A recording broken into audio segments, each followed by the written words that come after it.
Well, we're not even fully set up here yet. I'm joined today by a special guest that I'll introduce you to very shortly.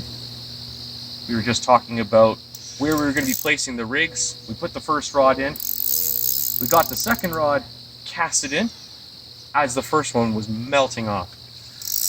And I'm into what feels to be a pretty standard fish for this area, a low double. But I guess only time will tell.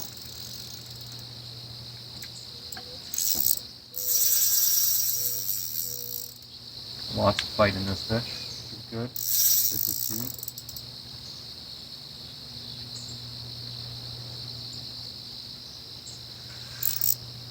Stepping over that other rod, hopefully. As you can see, it's quite weedy where we are.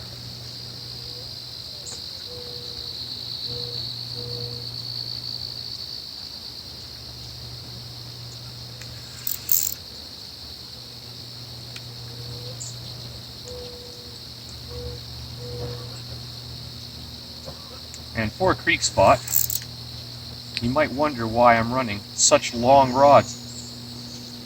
And the big reason is because along the shore here, it is actually quite deep. And there is cattails and reeds and lily pads for approximately a rod length out. Having a 12-foot is making it easier, as you see in this very instance, for me to pull them away from that weed line and redirect them back towards the net.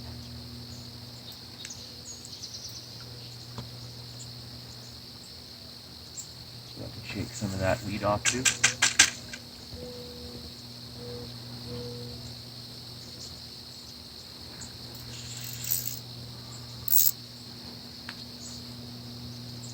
So as you can see, Nate, they do fight, these rods do fight a lot more like a medium action, right? They're not super heavy duty, but they have the backbone necessary to turn these fish around.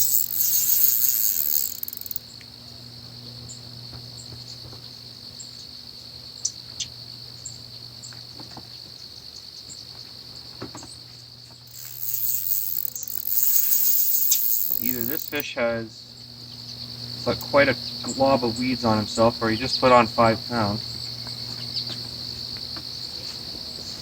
But he's now in front of me, which is where I've wanted to be getting this entire time. As you can see, we've got a nice little bit of structure here to work off of. A nice dock. Nothing wrong with that at all.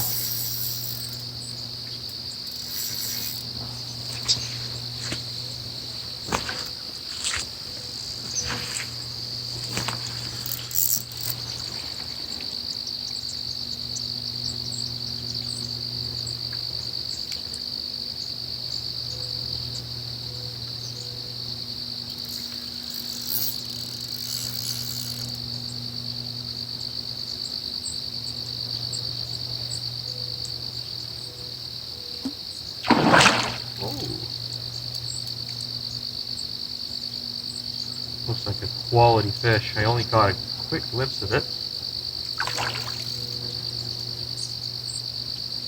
But it has no intention of coming in.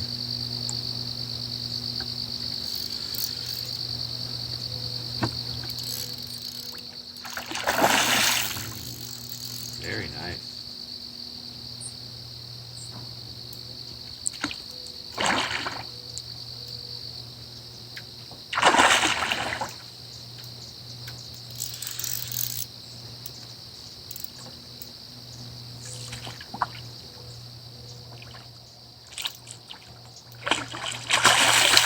Oh, going under the net, are we? Smart play, good play, fish, good play. Looks to be a scrappy male here. We are post-spawn after all. We're actually now into August, would you believe? It's been almost a month since our last Creek Chronicles episode, but we got a fish in the net.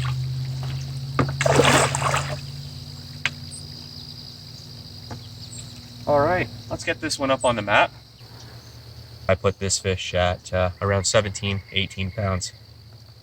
What a cracking creek common. What a cracking creek common. Let's get this one back.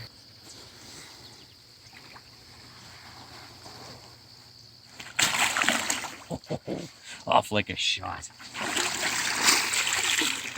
Let's get a couple more. Well, good morning. As you can see, we're already off to a great start. Welcome to Creek Chronicles Part 4. This is Nate. Now, Nate is the owner of the piece of property that I'm fishing currently, that we're fishing currently. And Nate and I met about a month ago, and it was actually while I was filming Creek Chronicles Part 3. We are on the same stretch of creek as I was in episode 3. I've now got access below something that was sketching me out, I think, for quite a while, which was a bridge, right? There's a bit of a narrows here, and I was fishing the north side of the bridge. Fish obviously could go around that corner, and I would have been absolutely pooched. While I was fishing, Nate sort of showed up and, was quite interested in the setup I had. He was really excited to see me catching carp, and he kind of wanted to know more about it. So in exchange for access to this piece of property, I'm showing Nate the ropes today on how to catch carp with European-style tackle. Now, last night, you said you showed up here for, like 5-10 minutes? Yep. And you had a carp? Yeah, it was 5 minutes max. Jig head, worm, bottom. Unbelievable. Yeah. Yeah, so it just goes to show how little the pressure is on them in here, that they are taking worms. You know, like most people in some of this, like the people that are watching right now, a lot of people that where they're fishing for carp are high traffic areas where you have a lot of people that are fishing with worms. They're fishing with a myriad of things. Yeah. And the carp are actually quite weary. I've also found here that the carp seem to be almost under pressured. Yeah. To the point where you could almost probably throw in some corn on the hook, right? Which for some people, that is just completely sideways to think about fishing without hair rigs, without fishing with our conventional tactics. These fish are not used to pressure. Obviously, it's paid off today.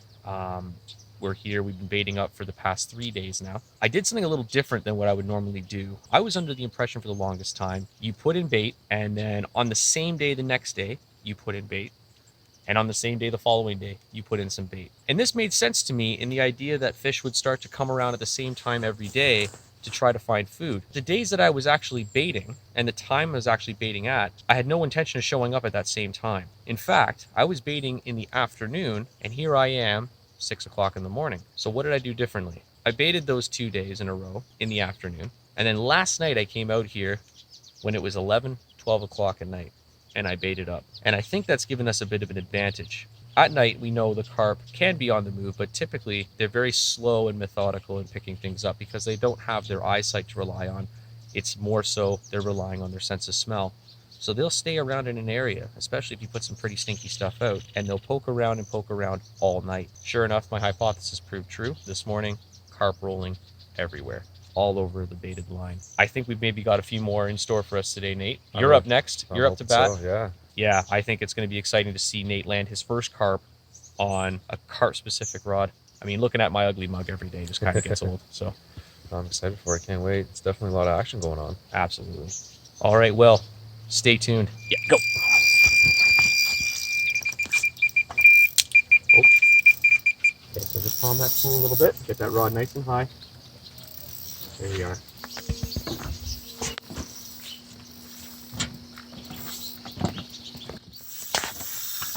Oh, Please tighten, Will. just that way a little bit. Just a bit. Yeah, so just that way. There you go.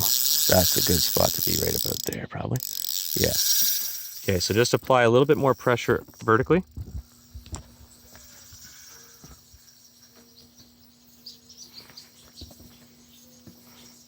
Holy cow. Just apply a little bit more drag on that there, Nate. Just a little bit more. Does it feel solid? There you go, he's out of the weeds now. Oh. Okay, drop back a little bit of pressure on it now. Just enough that he can take a bit of line. Yeah, it's a learning curve with those quick drags for sure. All right. So what you're gonna do, Nate, is you're gonna let the rod do more of the fight for you. There you go. Perfect. Yeah, reel down. There you go. And just apply that pressure. Brilliant. How does that feel, Nate, fighting your first carp on a 12-foot Euro carp rod? Loving it. Awesome. Life is good. It's hard to complain on a day like today. Looks like the lead is swung all the way back up the line, which is going to make things very complicated, but that's okay. So that fish definitely pulled you through a weed mat there. Hopefully we can get that lead to slide back down.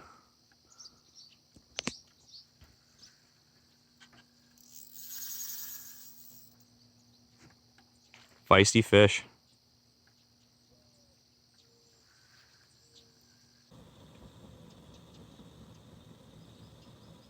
Well, here we are, 2 hours after the last clip you probably just saw. Unfortunately, that fish did hook pull on Nathan. Learning curve, of course, you know, learning how to fish on these Euro style rods. I think we've all done it, right? We've let that fish run just a little bit too much, gets into that weed bed, and unfortunately it was a semi-fixed bolt rig. The lead pushed way up, got some weeds clumped up underneath it. Weird pivoting point. That fish hook pulled. Yeah, devastated. Nate is completely devastated. But we've still got rigs in. We've relocated. We've got some turtles pushing in now. We get little weird knocks on the line, and then a pop-up would float up to the surface, and then shortly thereafter, a little turtle head would pop up.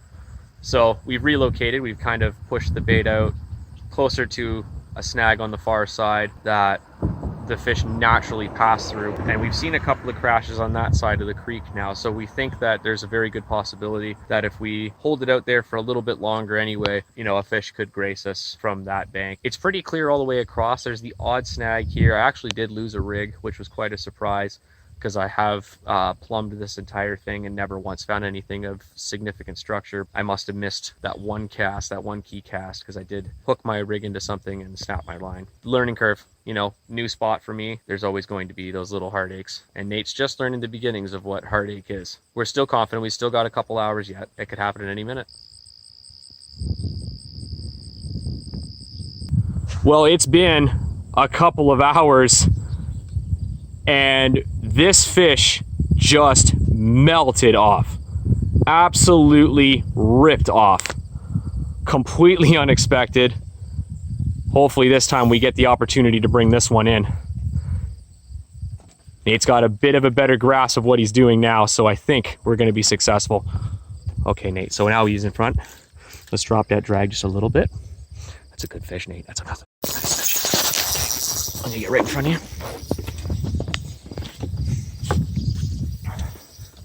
Okay, lift up gently. Use the rod there, Nate. Don't use the... Yeah, use the rod more so than the reel at this point. Oh yeah, Nate, that's a good fish.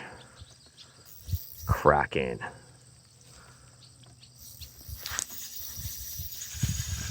Oh, incredible. So take a few steps back if you want to try to get more control.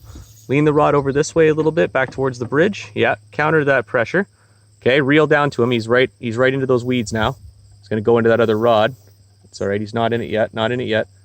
Okay, good, you're safe, you're safe.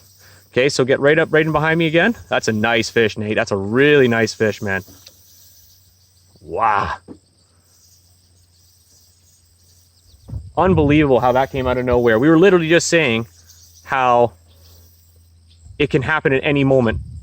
Any moment it could totally sound off. Holy cow. Okay, so Nate, reel down to him and just apply gentle pressure now. There you go. Lean up, lean up. Oh, wow, Nate, that's a beast. Buddy, that's a quality fish. That is a very quality fish. Let's have a look at this one on the map. Well, Nate, your first carp caught on Euro style tactics. What do you think? I love it. I love the setup, everything. That was a fight. That was a fight of a lifetime. Those rods make everything a lot easier, and yeah, that's amazing. And that is a 20-pound fish all day. Beautiful fish. Is that your biggest carp, would you say? This is the biggest carp I've ever caught, hands down. Oh, that's amazing. No question. All right, well, she's feisty. We'll get some pictures and we'll get her back.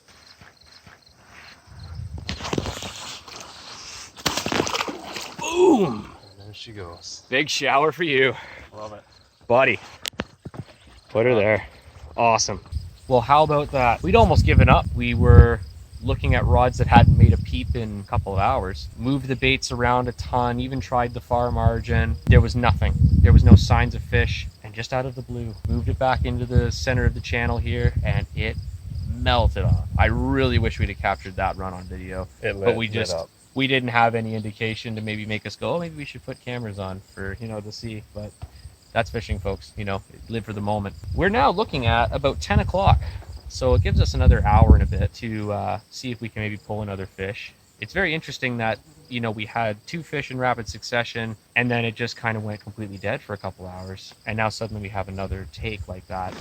It makes you wonder if the fish move in, they pick off a little bit, they bugger off. It could be that this spot's also an evening spot. This is the exploration of it all, right? This is why I do these pre-chronicle videos, is sometimes I'm going into new spots. I'm testing new waters. This isn't big lake fishing. This isn't big river fishing.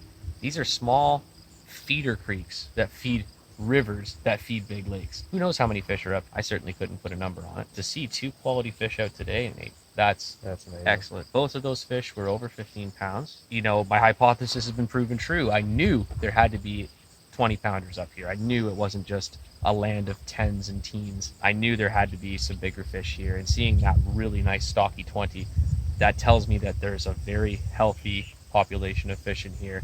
If we don't get to do another ending, we don't get interrupted again, Nate, I want to thank you for offering me access to this property. Absolutely, well, anytime. Thank you for coming out today. Yeah, it's an amazing day. The setups are amazing. Like I say, it's you really couldn't ask for better weather, that's for sure.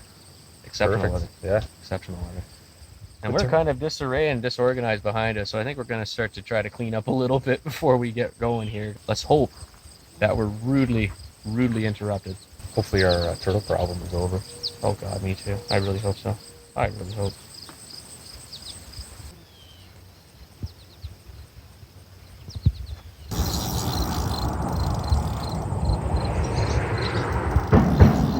Well, isn't that interesting? I was just saying on camera how it seemed like we had those first 2 and the action just slowed to a crawl.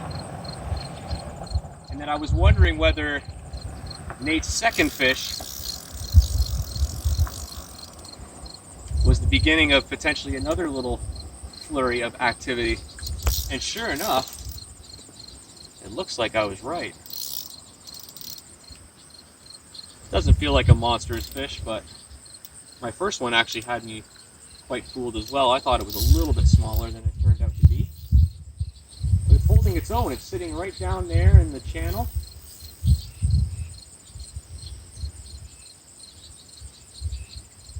Keeping its head down. I should probably get out of my net and stop standing.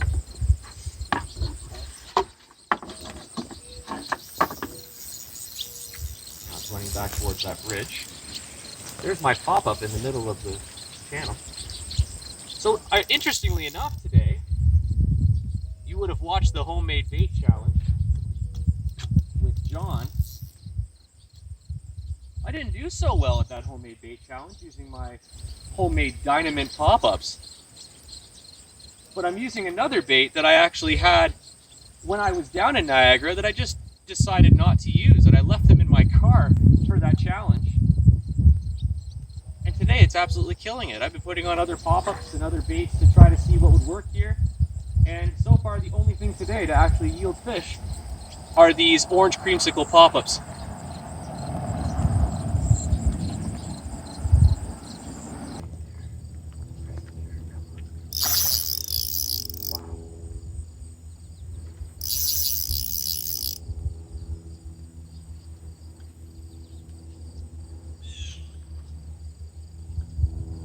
Just feel like you can't win. Like you feel like you're gaining. You feel like you're about to get it to the net, and that fish just turns around. Oh yeah, that's a quality fish.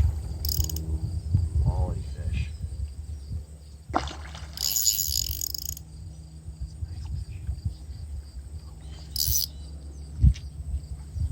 Keep that head up. Keep that head up.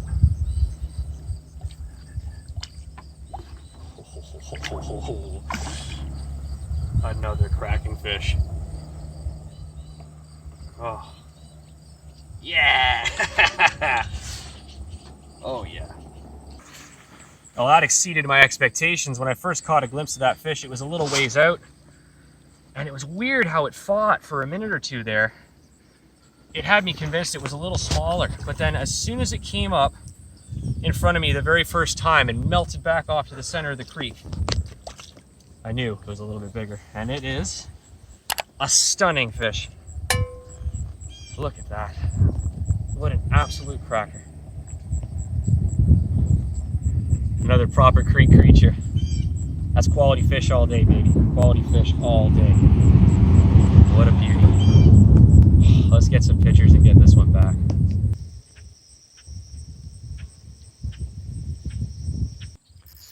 The last knockings. Only thing left is the bag and the mat. And Nate's got himself into another screamer.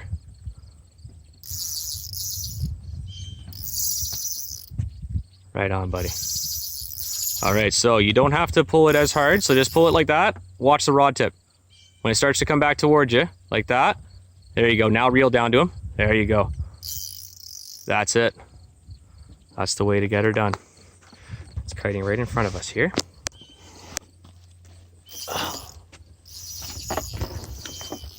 Looks to be another smaller fish, but that's okay. It's about the same size as the one that you lost this morning. So lean the rod over that way just a little bit. There you go.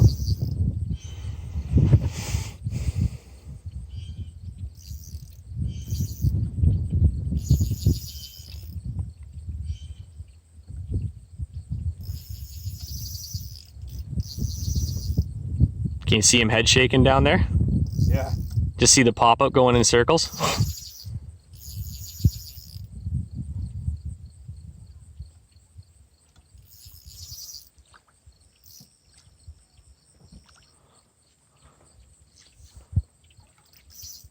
Doing an excellent job fighting him, bud. Going absolutely bonkers though. Holy cow. I'm watching him ripping up the weeds in front of you here. Whoa! Lean over this way, over my shoulder. Oh. That's danger. Come up, you. And in the net. Right on, buddy. Nice dark fish. A lot darker. And right just above the lateral line there, an anomaly in the scales. It's very possible that's a scar from a predator strike when it was, you know, in a minnow form. But excellent work, man. Excellent work. Let's get this one back. That's a successful day. That was a good day. On the water. Brother, Day.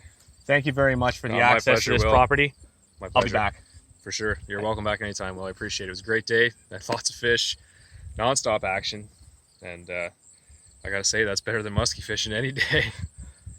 That's humbling to hear. What do you think? You think you're gonna pick up a carp kit? I'm gonna slowly ease into it. Yeah. But yeah, we're gonna definitely start doing getting some gear. I mean, yeah, that was a great day. You know, relaxing. You can't beat the chairs, the setup, the whole rig. I mean, that was great. No, I appreciate it, Will. Oh, I appreciate you letting me out here. I hope you enjoyed this episode as much as we enjoyed bringing it to you. And until next time, tight lines.